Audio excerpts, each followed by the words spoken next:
अब मैं हमारे सुधांशु जी जो अच्छे प्रवक्ता भी हैं, वक्ता भी हैं, अनन्य उपासक सुधांशु त्रिवेदी जी से अनुरोध करूंगा उद्बोधन भी। और ये खाली वक्ता प्रवक्ता ही नहीं है, हमारे बहुत बड़े योद्धा भी हैं। भारत के इतिहास, भारत के गौरवशाली इतिहास के साथ भारत के वर्तमान के सामर्थ्य और भारत के भविष्य के क्या हमारे संकल्प हैं उनको मुखर स्वर देते हैं। एक बार जोरदार अभिनंदन होना चाहिए आपके घरघोर तालियों से। हमको भाई ये माड़ी माड़ी ताली बजाना पसंद है, खाड़ी ताली बजा। मंच पर विराजमान पूज्य स्वामी रामदेव जी, जिन्होंने भारतीय संस्कृति को युगानुकूल परिवेश में स्थापित करने में एक युगांतकारी भूमिका निभाई है। समकालीन भारतीय राजनीति के सर्वाधिक सम्मानित नेताओं में से एक भारत के रक्षा मंत्री आदरणीय राजनाथ सिंह जी आज तो वो रक्षा का दायित्व निभा रहे हैं। मेरा जब 3 दशक पूर्व उनसे परिचय हुआ था तो इसी वैदिक संस्कृति के उत्थान के दायित्व का श्री गणेश कर रहे थे, जब उन्होंने वैदिक गणित की शुरुआत शिक्षा मंत्री के रूप में कल्याण सिंह जी के मंत्रिमंडल में किया था। पूज्य आचार्य बालकृष्ण जी, उत्तराखंड के यशस्वी और युवा मुख्यमंत्री आदरणीय श्री पुष्कर सिंह धामी जी, मध्य प्रदेश के नवनियुक्त मुख्यमंत्री श्री मोहन यादव जी, जिनको मुख्यमंत्री बनाकर प्रधानमंत्री मोदी जी ने ऐसी मोहनी विद्या चली है कि मुख्यमंत्री तो मध्य प्रदेश में बने, झटके उत्तर प्रदेश तक महसूस हो रहे हैं। और बिहार में भी वो जैसे आना में कहते हैं ना, एक का मारे दुई मर जावे, तीसरा खौफ खान मर जाए, तो वो परिस्थिति है। भारत सरकार के न्याय मंत्री आदरणीय श्री अर्जुन मेघवाल जी, स्वामी यतीश्वरानंद जी, युग पुरुष स्वामी परमानंद जी, धन सिंह जी, सतपाल सिंह जी, डॉक्टर रमेश पोखरियाल निशंक जी, पूज्य लक्ष्मण जी, आदरणीय बाबा बालकनाथ जी, स्वामी आर्यवेश जी, स्वामी प्रणवानंद जी, राजीव जी, यशदेव शास्त्री जी, आज हम सब यहां जब एकत्र हैं तो एक अद्भुत संयोग।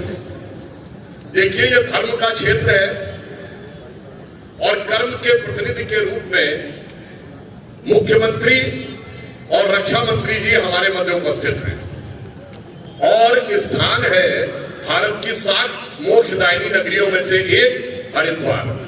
तो मैं कह सकता हूं, धर्म, कर्म और मोक्ष की वह त्रिवेणी आज इस स्थान पर हमें दिखाई पड़ रही है और एक अलग सुखद अनुभूति करती है। मैं पूज्य स्वामी रामदेव जी का इस बात के लिए बहुत प्रशंसक हूं कि उन्होंने जब वैदिक संस्कृति और वैदिक शिक्षा को युगानुकूल परिवेश में प्रस्तुत किया तो उन्होंने नाम पातंजलि योग पीठ ही रखा। उन्होंने कोई नया नाम देने का प्रयास नहीं किया। अर्थात आज की युवा पीढ़ी, जिसमें हमारे जमाने के भी लोग थे, वो ऋषि पतंजलि का नाम तो जानते थे और उन्हें अक्सर जानकारी नहीं होती थी। किसी को नहीं पता होता था कि सांख्य दर्शन कपिल मुनि ने दिया, न्याय दर्शन गौतम ऋषि ने दिया, तो योग दर्शन पातंजलि ऋषि ने दिया। परंतु आज पातंजलि का नाम आते ही सबको स्वतः योग ध्यान आ जाता है। और योग ऐसा योग है जो सिर्फ शरीर के योग से शुरू होकर परमार्थ तक योग बनाता है।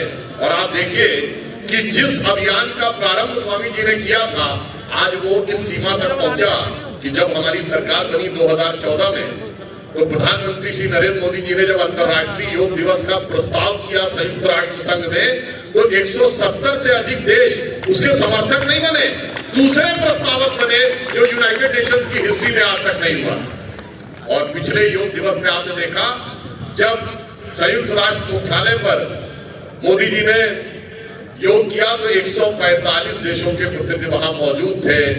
मैं कह सकता हूं, यदि भारत को विश्व गुरु बनना है और एक सकारात्मक ऊर्जा के द्वारा विश्व का नेतृत्व करना है, तो 170 देशों में जो जो व्यक्ति जहां जहां योग करता होगा, तो कहीं ना कहीं भारतीय संस्कृति के प्रति श्रद्धा का भाव उसके मन में स्वतः उत्पन्न हो जाता होगा। यहाँ पर एक और सुखद दृश्य दिखता है, युवा बच्चे, और अभी मैं देख रहा था ताइक्वांडो, जूडो, कुश्ती, मल्लखंब, इन सारी चीजों का प्रदर्शन बच्चे कर रहे थे।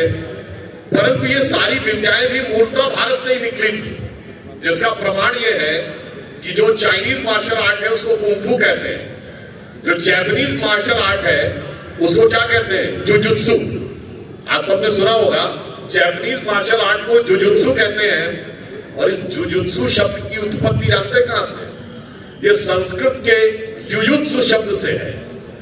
युयुत्सु शब्द का अर्थ होता है जो युद्ध के लिए तैयार हो और पोजीशन लेके खड़ा हो।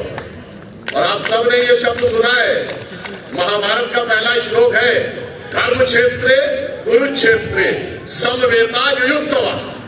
यानी मैं ये कहना चाहता हूं, शांति से लेके, समृद्धि से लेके, ज्ञान से लेके सभी प्रकार के और युद्ध करने की कला तक भारत ने विश्व का नेतृत्व किया। और यहां पर मुझे इसलिए सुखद संयोग नजर आता है कि स्वामी जी के नेतृत्व में प्राचीन भारत की जो सनातन संस्कृति है उसका प्रादुर्भाव और पुनर्स्थापना हो रही है।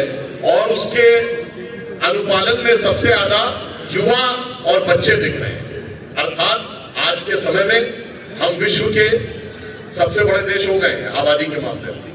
Now we are the biggest country और हम यंगेस्ट कंट्री भी हैं, क्योंकि युवा आबादी सबसे ज्यादा हमारे यहाँ है। पर यह सिर्फ सत्य नहीं है, ये तो आत्म सत्य है।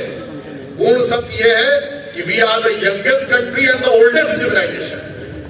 यानी सबसे हम युवा देश हैं और सबसे प्राचीन सभ्यता है। और यहां पर उस युवा और प्राचीन दोनों का समन्वय नजर आ रहा है। अर्थात हमारे एक गौरवशाली भूतकाल का भी दृश्य दिख रहा है और स्वर्णिम भविष्य की संभावनाएं भी दिख रही हैं। तो यहां पर उपस्थित साधु संतों और युवा बच्चों को एक साथ देखकर मेरे मन में, इस गुरुकुल में देखकर यह भाव उत्पन्न होता है कि गौरवशाली था भूत, भविष्य भी महान है अगर संभाले आप उसे जो वर्तमान है। और मैंने सुना था कि यहाँ पर एक कोई पीपल का वृक्ष है जिसके नीचे बैठकर, प्रभात जी बता रहे थे कि जिसके नीचे बैठकर 6 महीने शास्त्रार्थ हुआ। तो हमारे यहाँ गुरुकुल में इस बात की भी एक परंपरा थी कि किसी भी चीज को सिर्फ कहने से स्वीकार नहीं किया जाता था, शास्त्रार्थ करिए, एक पक्ष रखिए, दूसरा पक्ष रखिए। और शास्त्रार्थ मानती थी पूज्य स्वामी दर्शनानंद जी। जब इन्होंने अंतिम श्वास ली, कौन से गांव में थे? हाथरस में। तो पहले दिन उन्हें ढिंढोरा बटवाया है, कल मैं जा रहा हूं, किसी के मन में शंका हो आज आकर के शास्त्रार्थ कर लो। इतने बड़े महापुरुष थे जाने से पहले। तो पूज्य स्वामी जी ने उसका विवरण बताया। अब मैं बताना चाहता हूं, आज पूरी दुनिया में जो एक संघर्ष का वातावरण है उनमें समन्वय कहां से बन सकता है। इस समय अंग्रेजी का नया साल शुरू हुआ है 5-6 दिन पहले, परंतु आपको पता है ये जो ग्रेगोरियन कैलेंडर है जो ज्यादातर क्रिश्चियन कंट्रीज में माना जाता है, ये सोलर कैलेंडर यानी सौर पंचांग जो सूर्य की गति के द्वारा निर्धारित होता है। इसीलिए इसमें हमेशा एक ही दिन पड़ती है। 1 जनवरी को ही शुरू होता है ये साल, और क्रिसमस 25 दिसंबर को ही पड़ता है। दूसरी तरफ जो दूसरा पंचांग है वो चंद्र पंचांग, यानी ज्यादातर मुस्लिम कंट्रीज में अडॉप्ट किया जाता है, वो चंद्रमा की गति से निर्धारित है। इसलिए उसमें दिन अलग अलग पड़ते हैं, मगर इतने अलग पड़ जाते हैं कि आपने देखा होगा कभी ईद गर्मी में पड़ती, कभी जाड़े में पड़ती है। मगर जो भारतीय पंचांग है, हमारा हिंदू पंचांग है, वो जानते क्या है? वो चंद्र पंचांग है, मगर वो कैलिब्रेट होता है हर 4 साल में एक बार सौर्य पंचांग के साथ। इसे 4 साल में एक बार पुरुषोत्तम मास आता है, अधिक मास या अमल मास कहते हैं। इसलिए आप देखते हैं होली दिवाली अलग अलग तिथि को पड़ती है, मगर रेंज वही रहती है, मार्च के महीने में ही पड़ती है। अर्थात हमारा पंचांग बताता है कि दुनिया में समन्वय हम ही करके दिखा सकते हैं। ना हम ये मानते हैं कि यही सत्य है और ना हम ये मानते हैं वो सत्य है। हम दोनों के बीच में सामंजस्य करके दिखा सकते हैं। इसलिए मैं सिर्फ ये कहना चाहता हूं कि इस समय भारत एक नए स्वरूप में आगे बढ़ रहा है। प्रधानमंत्री श्री नरेंद्र मोदी जी ने कहा कि एक अमृत काल है और भी अमृत काल का पहला ही साल गुजरा, यानी अमृत काल का उषा काल गुजरा है। और भारत जिस शक्ति के साथ आगे बढ़ रहा है, 1 हफ्ते के बाद उत्तरायण सूर्य आने वाला है, और मुझे पूर्ण विश्वास है कि भारत का भी सूर्य उत्तरायण की तरफ जाने वाला है। सूर्य उत्तरायण में होंगे और उधर सूर्यवंशी भगवान राम प्राण प्रतिष्ठा के साथ भव्य मंदिर में स्थापित भी हो रहे हैं। जय श्री राम। और ऐसा अद्भुत संयोग बना है कि हम दुनिया की सबसे बड़ी इकोनॉमी, फास्टेस्ट ग्रोइंग इकोनॉमी नहीं बने। आपने देखा कल ग्लोबल टाइम्स में मोदी जी की तारीफ कर दी। भाई इसका मतलब ये हो गया जो दुश्मन है वही मानने लगा भारत सोच सही दिशा में जा रहा है। और अब इसका मतलब भारत का आने वाला समय किसी के द्वारा रुकने वाला नहीं है। और अंत में मैं सिर्फ ये कहना चाहूंगा, आज हम हिमालय के प्रांगण में बैठे हैं। जब हम अभी मैकाले की शिक्षा व्यवस्था की बात सिंह साहब कर रहे थे, ये मैकाले और मार्क्स के मनोरोग हमारे दिमागों में भर गए हैं। इससे हमें मुक्त होना है। इसका सबसे बड़ा मनोरोग जानते क्या है? वो ये है कि हम एक देश थे ही नहीं, ये तो बाहर से आके काबिले बसे, उन्होंने मिलकर हमें एक देश बना दिया। जिसे हम बचपन में एक शेर सुनते थे ना, सर जमीन हिंद पर अक़वाम आलम के फिराक काफिले बसते गए हिंदुस्तान बनता गया। हमारा देश ये नहीं था। हमारा देश क्या था?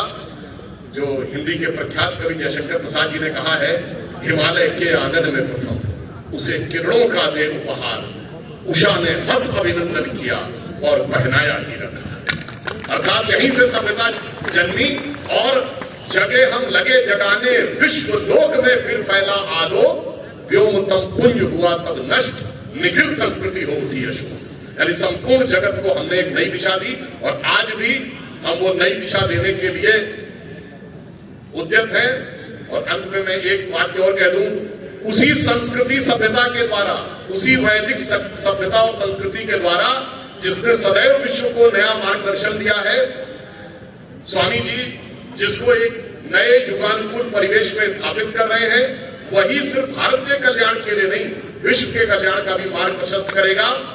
अटल जी की वो प्रसिद्ध कविता थी, हिंदू तन मन हिंदू जीवन रग रग हिंदू मेरा परिचय, उसी के अंतिम छंद से मैं समाप्त करता हूं।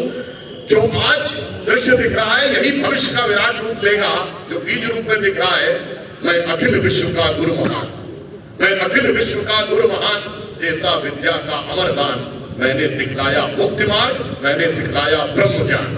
मेरे वेदों का ज्ञान अमर, मेरे वेदों की ज्योत प्रखर, मानव के मन का अंधकार क्या कभी सामने सका ठहर। मेरे स्वर नभ में गहर गहर, सागर के जल में छहर छहर, इस कोने से उस कोने तक कर सकते जगती सौरभ में। हिंदू तन मन हिंदू जीवन रग रग हिंदू मेरा। और आश्वस्त रहिए, भारत मां अंगड़ाई लेती, सुप्त चेतना जाग रही, ऋषि मुनियों की देव धरा फिर अपना रूप संवार। धन्यवाद।